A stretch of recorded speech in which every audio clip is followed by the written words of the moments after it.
बहुत लोगों के हेल्थ को उन्होंने बढ़िया किया है। तो आज हम लोग को बताएंगे हार्ट हेल्थ के बारे में और उसके कैसे हम स्वस्थ रखेंगे प्रोडक्ट के द्वारा। तो देर न करते हुए आप सबके सहयोग से कॉल करना चाहेंगे प्रवीण कुमार जी को। Please help me welcome Praveen ji. Good morning to all of you. कैसे हैं सब लोग?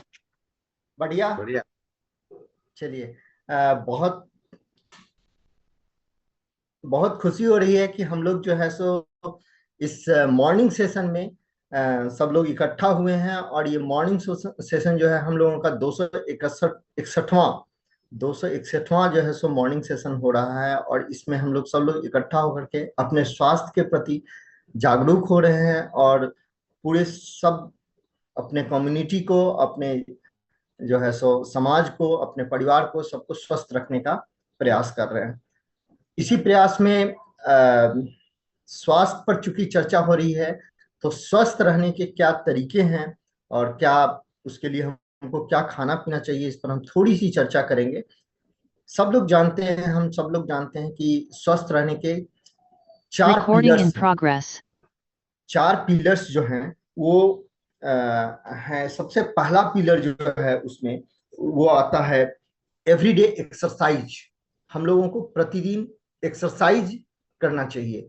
दूसरा पिलर जो है वो है एडिक्वेट रेस्ट। हमारे शरीर को लगातार, हम मशीन नहीं है, हमारे शरीर को लगातार काम नहीं करते हुए बीच में रेस्ट की जरूरत होती है। और तीसरा पिलर जो है, और वो बहुत इंपॉर्टेंट पिलर है, वो है गुड न्यूट्रिशन, है ना। हमारे शरीर को भोजन जो है सो सही तरीके से मिलना चाहिए। हम उस भोजन का बहुत उपयोग है, सब लोग जानते हैं, जीवन चलता जो है उसी भोजन के आधार पर है। और चौथा पिलर है वो है पॉजिटिव मेंटल एटीट्यूड का, है ना, कि हम जो सोचते हैं सकारात्मक सोचे, है ना। हमारा सोच जो है सो हमेशा जीवन के प्रति सकारात्मक हो तो हम स्वस्थ रह सकते हैं। तो उसी न्यूट्रिशन पर हम थोड़ी सी चर्चा करेंगे। न्यूट्रिशन जरूरत क्यों है? न्यूट्रिशन का जरूरत इसलिए है कि वो हमारे जीवन के जितने भी कार्य हैं, फिजियोलॉजिकल वर्क हैं, उस सब के लिए सपोर्टिंग एनर्जी प्रोडक्शन, एनर्जी देता है। यदि वो हम भोजन न करें तो वो एनर्जी नहीं मिलेगा जो हमारे जीवन को परफॉर्म करने के लिए जरूरत होता है। ये रॉ मटेरियल देता है, जनरेट न्यू सेल्स। हम लोग सब लोग जानते हैं कि हमारा शरीर जो है वो बना हुआ है रॉ मटेरियल्स का।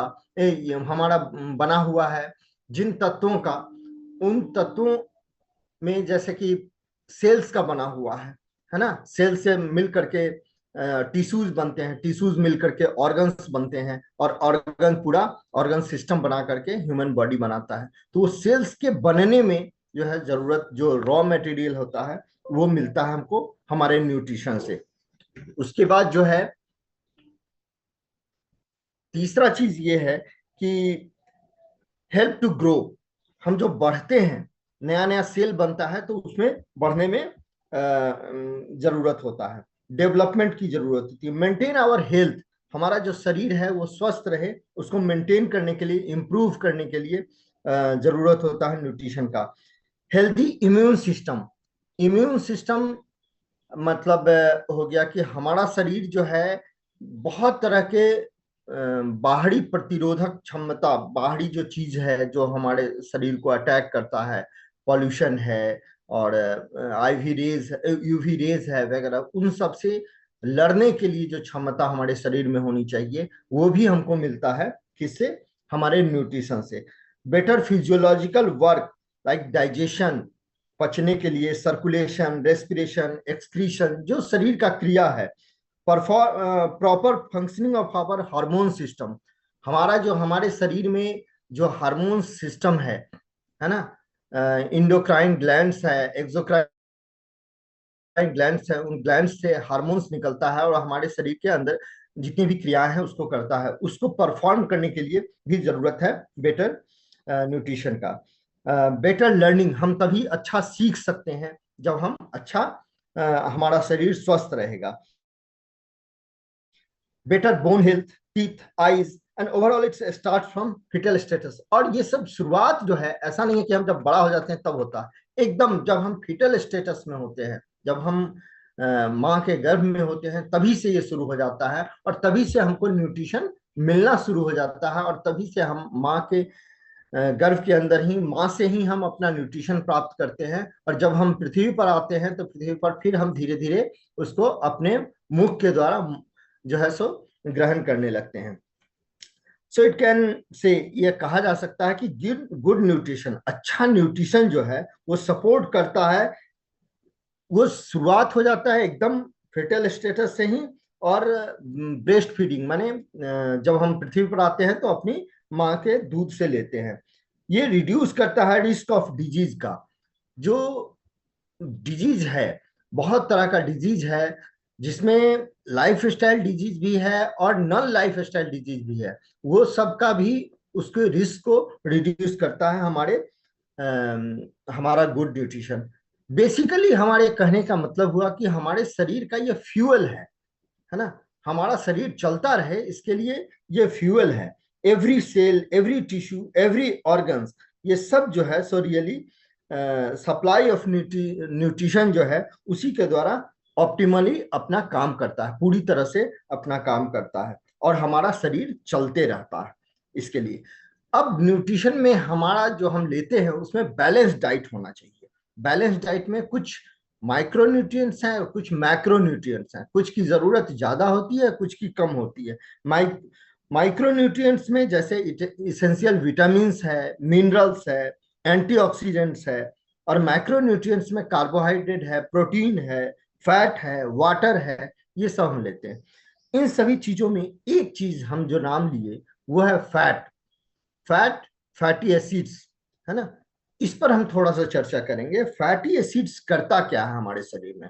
फैटी एसिड्स जो है इसका मेन रोल है, हमारा शरीर जो बना हुआ है सेल्स का, उस सेल्स में परमिएबिलिटी रहे, मतलब एक सेल दूसरे सेल से जो है जुड़ा है, और एक सेल का न्यूट्रिएंट्स, एक सेल का कंटेंट्स दूसरे सेल में जाता है और नहीं जाता है, उसका जो रोकने का है, जो पर्दा है, परमिएबिलिटी मतलब पर्दा जो है वो उसके निर्माण में बहुत अहम भूमिका निभाता है हमारा फैटी एसिड्स, हमारा फैट्स। उसके बाद दूसरा कि हमारे शरीर को लचकदार जो बनाता है, हमारे सेल्स को लचकदार बनाता है ना, वो फैट्स बनाता है ना।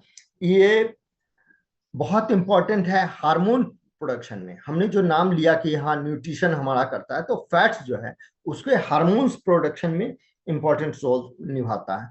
एंजाइम्स प्रोडक्शन में, एंजाइम्स है जो हमारे शरीर का अंदर का जो परफॉर्म करता है वर्क, है ना, डाइजेशन में, रेस्पिरेशन में, ये सब में, तो उसके एंजाइम्स को के प्रोडक्शन में ये करता है, इंपॉर्टेंट रोल है। यानी कहने का बायोलॉजिकल जो रोल हमारे शरीर में चल रहा है हार्मोन्स के द्वारा, एंजाइम्स के द्वारा, ये सब का के प्रोडक्शन में उस फैट्स की जरूरत पड़ती है ना, उस फैटी एसिड्स की जरूरत पड़ती है। यदि हम उसमें कहीं भी कमी की,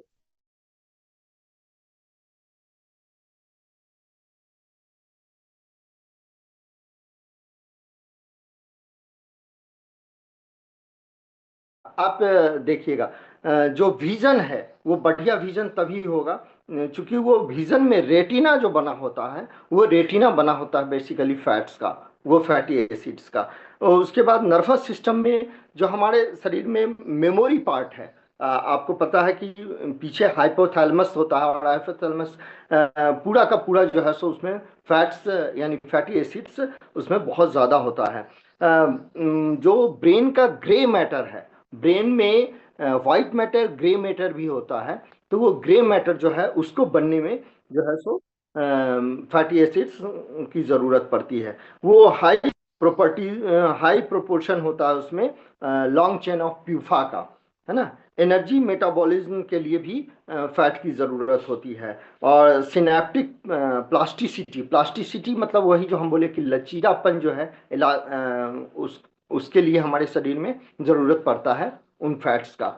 उसके बाद हम ये कहेंगे कि फैट्स जो है बेसिकली, आ गया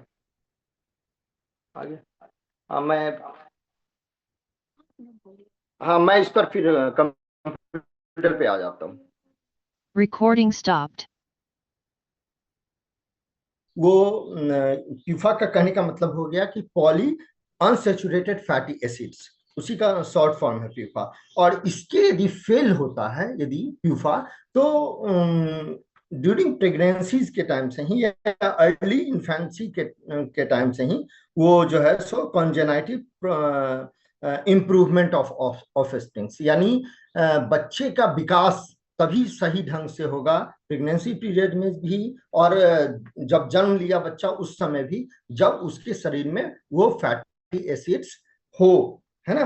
growth of brains, development of brain functions, उसके बाद synthesis of lipid mediators. Lipid mediators क्या करता है, क्रिटिकल रोल निभाता है हमारे इम्यून और इन्फ्लेमेटरी रेस्पॉन्सेज में, यानी कि less potence of introduce of inflection. जब हमारा शरीर में फूलने का माने किसी भी तरह से आप देखते हैं कि शरीर जो फूल रहा है, उस समय भी ये जरूरत होता है हमारे फैट्स का उसको रोकने के लिए। उसके बाद ब्लड वेसल्स कंस्ट्रक्शंस में, हमारा ब्लड वेसल्स जो होना चाहिए वो लचीलापन होना चाहिए उसमें, तो उसके निर्माण में भी जरूरत होता है। कहने का मतलब है कि हर सेल के निर्माण में जरूरत होता है। कोगुलेशन में भी, कोगुलेशन यानी कि जब ब्लड कहीं कट फट हो जाता है, ब्लीडिंग जब होती है, तो उसके रोकने में भी ये फैटी एसिड्स का जरूरत होता है। मेंटेन नॉर्मल ट्राइग्लिसराइड लेवल, वो नॉर्मल ट्राइग्लिसराइड लेवल को वो मेंटेन करता है। Regulation of gene expressions, gene can modulate the expression of a number of genes. Genes जो हम बोले, यानी हर एक सेल में जो डीएनए बना होता है और डीएनए के अंदर जो जीन होता है, उसके भी रेगुलेशन में, उसके भी मॉड्यूलेट करने में उस फैटी एसिड्स की जरूरत होती है। कहने का मतलब हुआ कि इतना जब वाइटल रोल है, तो यदि उसका डिफिशियंसी हो जाए किसी तरह से शरीर में, तो कितना प्रॉब्लम हो सकता है। जिस जो भी चीज बना हुआ है वो उसी चीज के लिए बना हुआ है, और उसका यदि डिफिशियंसी हो जाए तो प्रॉब्लम शुरू हो जाएगा। जैसे प्रॉब्लम में आप दिखने लगता है ड्राई स्कैली रैश या स्किन एट्रोफी या एट्रोम डर्मेटिटिस जो हो जाता है, लोगों का स्किन जो एकदम ड्राई हो जाता है, स्टीफनेस आने लगता है पूरे मसल्स में। Decrease growth of infants and childrens, बच्चों में जो है सो उसका जो ग्रोथ होना चाहिए वो ग्रोथ सही से नहीं होता है, उसका जो है सो उसमें कमी आ जाती है। सस्पेक्टिबिलिटी टू इन्फेक्शन, तुरंत ही उसको इन्फेक्शन लग जाता है किसी भी आदमी को जब उसमें कमी हो जाती है। एंड पुअर वॉन्ड हीलिंग, कोई घाव यदि हो जाए तो उसके घाव के भरने में भी वो हीलिंग वो कम हो जाता है। विजुअल प्रॉब्लम होने लगता है। उसके बाद सेंसरी न्यूरोपैथी हो जाता है, माने आप सही तरीके से एग्जैक्ट टाइम पे जो है सो उसका जो है सो रिस्पॉन्स देना कम कर देते हैं। यानी हमारा शरीर बना हुआ है ना कि कुछ भी हो तो हम तुरंत उसका रिस्पॉन्स करते हैं, तो वो रिस्पॉन्स जो है सो वो कम करना हो जाता है। कार्डियोवैस्कुलर कंडीशन जो है पुअर हो जाता है, यानी हमारे शरीर का हार्ट का जो काम है उसके काम में भी जो है सो वो काम परफॉर्मेंस जो है वो पूरा 100% नहीं हो पाता है, उसमें भी कमी हो जाती है। तो ये सब जब बात है तो इसको हमको जब इतना इंपॉर्टेंट है तो इसको लेना चाहिए। अब होता कैसा है और कैसे लेना चाहिए इस पर हम थोड़ी सी चर्चा करते हैं, है ना। ये जो है सो फैट जो है हम जो बाहरी न्यूट्रिशन के द्वारा लेते हैं वो या तो एनिमल फैट्स हो सकता है या वेजिटेबल फैट्स हो सकता है। एनिमल फैट्स में डक फैट है, लार्ड है, टैलो है, बटर है, घी है, ये सब हम ले सकते हैं। या फिर वेजिटेबल फैट्स में coconut oil, cocoa butter, palm kernel oil, palm oil, olive oil, sunflower oil, ये सब जो हम लोग लेते हैं, ये होता क्या है, ये होता बेसिकली है फैटी एसिड्स का जो टाइप्स है वो दो तरह का है। या तो वो सैचुरेटेड फैटी एसिड्स होगा या अनसैचुरेटेड फैटी एसिड्स होगा। फैटी एसिड्स ही मिलकर के फैट्स बनाते हैं, उसी का जो है सो कॉम्प्लेक्स फॉर्म फैट्स होता है। तो अनसैचुरेटेड और सैचुरेटेड, सैचुरेटेड में बहुत तरह का है और अनसैचुरेटेड भी बहुत तरह का है। हमको दोनों का कॉम्बिनेशन लेना होता है और उसमें ज्यादातर अनसैचुरेटेड होना चाहिए। अनसैचुरेटेड, सैचुरेटेड फैटी एसिड्स शरीर के लिए बहुत ज्यादा इंपॉर्टेंट नहीं है ना। अनसैचुरेटेड फैटी एसिड्स बहुत ज्यादा इंपॉर्टेंट है। उसमें भी दो तरह का होता है अनसैचुरेटेड फैटी एसिड्स, एक होता है ओमेगा 3 टाइप का, एक होता है ओमेगा 6 टाइप का। तो ओमेगा 3 टाइप का जो है जिसका एग्जाम्पल है ईपीए, ई कोशा पेंटेनोइक एसिड है, अल्फा लिनोलेइक एसिड है, एएलए जिसको बोलते हैं, डीएचए डी कोशा हेक्सानोइक एसिड है, इस तरह का है। और ओमेगा 6 जो है वो आर्किडोनोइक एसिड है, लिनोलेइक एसिड है, बहुत सारा केमिकल्स नाम है। इतना नाम याद रखने की जरूरत नहीं है, सिर्फ हम लोग इतना कहें कि ओमेगा 3 और ओमेगा 6। अब इसका रेशियो जो है वो होना चाहिए हमारे शरीर में प्रत्येक भोजन में 1:6।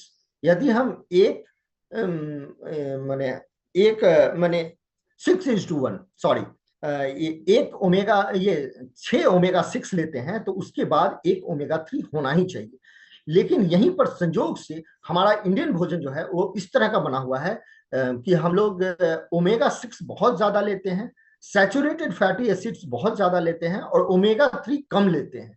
यहीं पर प्रॉब्लम शुरू होता है। और प्रॉब्लम जब होता है तो आप जनरली डॉक्टर जो है इतना क्लियरली बताएगा नहीं किसी को, नहीं बताने का समय भी नहीं है उनके पास, है ना। और हम सुनने के लिए भी उतना ये नहीं होते हैं कि कितना प्रोपोर्शन में लेना चाहिए और कहाँ से मिलेगा, है ना। तो डॉक्टर सिंपली कह देता है कि नहीं भाई आपको फैट्स नहीं खाना है, जबकि फैट्स नहीं खाना है ये सच्चाई नहीं है, ये मिथ है। फैट्स खाना है, फैट्स बहुत इंपॉर्टेंट है, फैटी एसिड्स बहुत इंपॉर्टेंट है।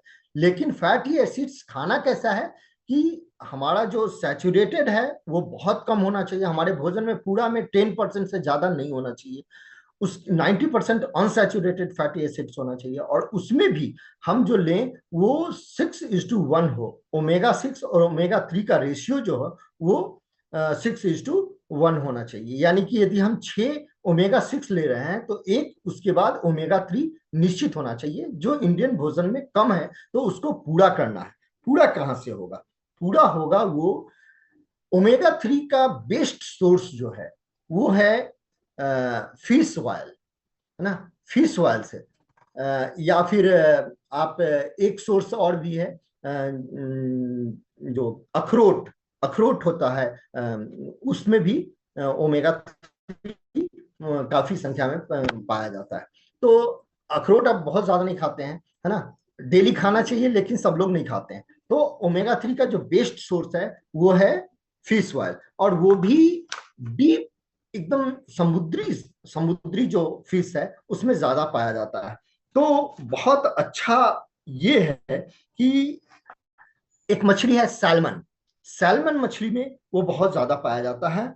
और उसके अलावा एंकोई मछली है, सार्डिन है, मार्केल है, ये सब, इन सब में जो है सो पाया जाता है। तो हम लोग बहुत फॉर्चुनेट हैं कि हम लोग जिस संस्था से जुड़े हैं वो संस्था एक प्रोडक्ट बनाती है ना। सैल्मन ओमेगा कमी को पूरा करते हैं और कंप्लीट हमारा भोजन हो जाता है। इसको लेकर के हम जितना हम शुरू में हम बोले कि हाँ ये चीज काम में आता है ना, ओमेगा ये फैटी एसिड्स, और उसके डिफिशियंसी से जो प्रॉब्लम आता है उन सारे प्रॉब्लम से हम बच सकते हैं और हम स्वस्थ रह सकते हैं। तो हमको लेना चाहिए। Okay, thank you.